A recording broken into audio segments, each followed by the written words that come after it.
მაგრამ ჩვენმა სახელმწიფო გუნდმა სხვანაირად იფიქრა. მე ახლა ნამდვილად არ დავიწყებ საქმის გარჩევას. ყველაფერი ვიცი, მე დღეს გამოვხატე ჩემი განწყობა, მიულოცე კანდიდატებს. დიდი მხარდაჭერა მქონდა, მეორე ტური გაიმართა.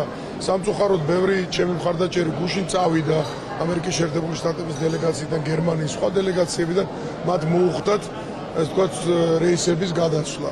ამან იმოქმედება ვიცოდი რომ მეორე ტური რთული იქნებოდა, პლუს ამას დაემატა კიდევ გარკვეული სამუშაო, რომელმაც როგორი მოქმედა ამის ანალიზს გავაკეთებ, მაგრამ თავარი გითხარი ჩემთვის, თავარი რეზოლუცია რომელიც ჩვენ მივიღეთ, ასამბლეა რომელიც ჩვენ ჩავატარეთ და მე დღეს გამოსვლა მქონდა, რომელიც დავამთავრე კარგი აზრით, რომელსაც ყოველთვის ვეთანხმები, რომ მე არ ვაგებ, ვიგებ ან ვსწავლობ.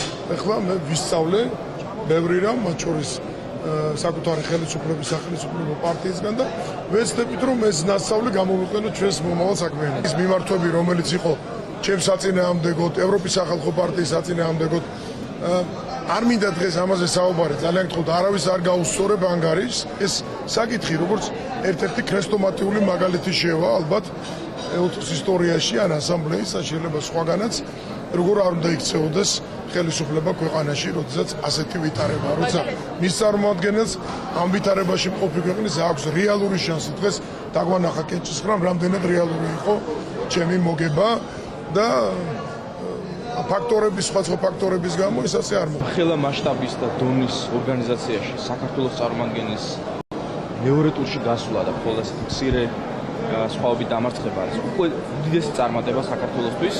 ეს იყო შანსი საქართველოსთვის, რათა ამხელა საერთაშორისო დონეზე მთელი სიმწვავით დამდგარიყო ჩვენი ქვეყნისთვის მნიშვნელოვანი საკითხები, როგორიც არის ჩვენი ტერიტორიების დეოკუპაცია, როგორიც არის დევნილთა დაბრუნება, როგორიც არის ჩვენი სუვერენიტეტის საკითხები.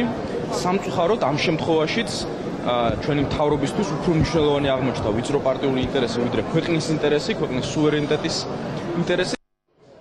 გიგი წერეთლის კანდიდატურასთან დაკავშირებით ბოლო დღეების განმავლობაში პოლიტიკურ წრეებში ძალიან ხმაურიანი განცხადებები კეთდებოდა და